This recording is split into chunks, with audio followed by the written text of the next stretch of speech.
What's going on, guys? Welcome to Everything Always. My name is Michael Roman, aka Allfires. Now, if you missed our first and main breakdown for the Deadpool trailer, we posted that last night, and I'll link it at the end of this. That's where we covered a majority of the Easter eggs that people caught, like the Secret Wars comic, the main villain in Emma Corrin, even the patch variant of Wolverine. Again, you can click that at the end of this video. Today is our normal follow-up Easter egg video where we go over the things that I might have missed, might have gotten wrong, or people here at the community pointed out, things that have made it onto social media, like confirmation of Lady Deadpool, or now we know where some of the scenes are based on what we saw in the TVA, basically putting it all together for a more accurate picture of what's actually going to happen in this film. And it all relates back to the initial synopsis where they said Deadpool was going to change the history of the MCU forever. We're breaking it all down, additional Easter eggs and the things you might have missed in the Deadpool 3, Deadpool and Wolverine trailer. But first, I want to tell you about my friends over at comicbookdirect.com. Guys, I've been telling you about comicbookdirect.com for quite some time now, and if you're like me and have sort of drifted away from reading comics, now is an excellent time to get back into them. In fact, Jonathan Hickman has taken over for one of the new Ultimates run, and the brand new Ultimate Spider-Man just dropped and has become an instant classic and fan favorite. The storyline is super interesting too. Without giving away too many spoilers about the story, it follows an alternate timeline where superheroes never had their powers and picks up with a 35-year-old Peter Parker. It is super awesome, and like I said, comicbookdirect.com is going to be your one-stop shop for titles like that and so many others. In fact, they've even got more than comics. They've got mangas, collectibles, everything you would want from a comic shop, and conveniently right at your fingertips. Again, it's comicbookdirect.com, and for the first 100 people that sign up using the link down below in the description, you're going to get 20% off your orders. Again, comicbookdirect.com, use the link below, save 20%, and get back into the joy of reading comics today. Okay, so again, a reminder, this is not going to include all of the biggest Easter eggs. We already covered those in yesterday's video. This is just going to be things we didn't include in that video and in no particular order. And we're going to start here with this mural in the TVA. Now, when first you see this, you might think that it's the old loom design of the TVA because it's oriented horizontal and not vertical like the life tree that we saw at the end of Loki season 2. But notice two things. Number one, it's equal on both sides. That's a lot more like Loki's tree of life in the multiverse than it is the loom, which would have been all big on the left and then woven into one small straight line on the right. The second thing is that this is shaded multiple shades of green.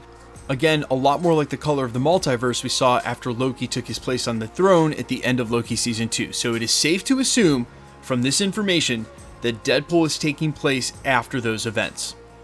Now, the next Easter egg, I gotta hand it to people, was extremely hidden, and if you didn't pick it up, it's coming during the action sequences when we see Deadpool wielding two Uzis. Now, the thing to pick up here is that if you look at the gloves specifically, the fingers are red on the inside. And whenever you look at Deadpool's gloves throughout the rest of this trailer, they're actually black. A lot of people think that the combination of red on the gloves with the use of an Uzi actually signifies that this is Lady Deadpool and not Deadpool himself, only because she used an Uzi all the time. And again, the gloves are a different color, but also Lady Deadpool is one of the variants that's long been rumored to be in this film and played by none other than Ryan Reynolds' significant other in Blake Lively. So we'll have to wait and see if that's who this is, but nice catch by those on Reddit who pointed that out. Now, the next two Easter eggs really have to do with locations, because a lot of people noticed that when they showed the TVA monitors first up, two specific films were shown, Age of Ultron and Ragnarok. Then all of a sudden you saw Deadpool in one scene where it was snowing, much like the intro to Age of Ultron, and another quick shot of him sitting in a dinosaur bed, which I admittedly missed the first time, which is very reminiscent of the Hulk's bed in Sakaar. Now granted, room doesn't look the same. What does look the same is the bedding. You can see here clearly that the blanket on the right is exactly like the blanket he had on his bed and during Thor Ragnarok. So this is definitely in those exact places. The scenes we're seeing Deadpool in and throughout this trailer actually correspond with some of the exact scenes that he was shown in the TVA. And this all harkens back to the original synopsis, as I mentioned during the prologue, that was put online, because it said that Deadpool, along with his sidekick Wolverine, would change the course of the MCU and forever, which, if that's true, and that lines up with what we're seeing in the trailer, that means we're actually going to get Deadpool traveling through specific points in time, which also promises huge cameos from Avengers. Not to mention, if he is going back to Ragnarok, that's when Hulk probably would have been his most Hulk throughout the Infinity Saga. And if we're going to get Wolverine versus Hulk, I definitely want it to be that version instead of the Professor Hulk version that we've got now. Now, what's really funny about this next Easter egg is I actually stopped on this exact frame, but what we were talking about is the fact that Alioth is in the foreground, which confirms that they must be in the void. But if you look past all of this into the back left corner, you will clearly see what looks like a clown hat on top of a yellow van. And as predicted, this is the exact yellow van that was used during the scene in Moon Knight when he was chasing down what we think is the curved street in front of Castle Doom in Latveria, which obviously we're still waiting on the MCU to confirm, but for now, it's proving that there is a convergence of a ton of different timelines, stories we've already seen showing up in the void. Now, I am going to issue the lightest of spoiler warnings here, and only because this is a rumor, but hasn't been confirmed, but it's been out there for quite some time and is one of the earliest plot rumors for Deadpool and Wolverine, is that this film would actually focus on the TVA wanting to put together a core group of multiversal characters, kind of like what we've seen already in What If, that can combat an ultimate threat. Now, that threat could be Emma Corrin, who we suppose is going to be sort of the queen of the void with that convoy that we saw. We suspect that that's where she'll be. But I think more likely the case, there's a reason why they referred to Deadpool as special, and an even bigger reason why they're visiting these specific scenes. Now, while I don't immediately have an answer for you guys, and I tried to work this out late last night and early this morning, I'll craft a theory on it. Maybe somebody else will figure it out, what these specific movies and scenes have in common and why he'd want to go there to collect them. But I think one thing is absolutely for certain. My immediate takeaway from this trailer was excitement because it felt like we were finally going somewhere. This was connecting in a meaningful way to the events that we just saw at the end of Loki Season 2. And granted, that's been definitely absent for a majority of Phase 4 as they went wide in an attempt to quote-unquote expand the Marvel Universe, but at the detriment of us having any connective tissue or understanding a through story.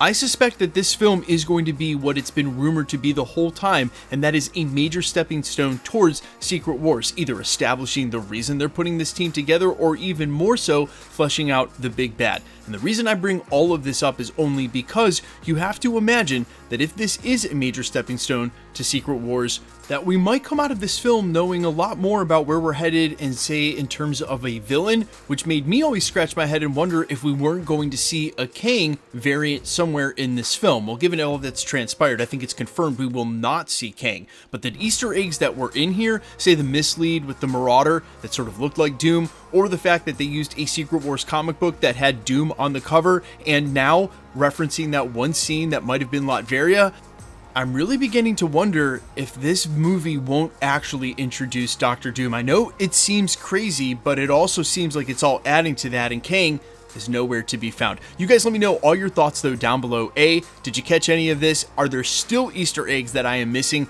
after our second round? I'll throw them in there here and there, so if you still catch anything, and obviously some of the big ones were in yesterday's video. For a full breakdown, you can just click through at the end of this. Quickly, let's get into the giveaway stuff before I let you go. All right, we are still giving away PlayStation Vibes at the channel. All you have to do to be entered to win, hit the sub button, then leave a comment down below, and because it's truly random, the more videos you comment on, the better chance you have of winning. All winners will be announced at the end of videos, the same way we're doing here. The best way to keep up with the content has always been to hit the notification bell with all notifications turned on. And as always, if you like today's video, I'd appreciate it if you'd hit the like button. My name's Michael Roman. You can find me in a couple of places, Instagram and Twitter at @I'mFires. You can also find me on Spotify, YouTube, Amazon, Apple, iTunes, wherever you listen to original music under the name All Fires. And while I'd sincerely appreciate you checking my music out, thanks for checking this channel out. Stick around. We'll be posting again real soon.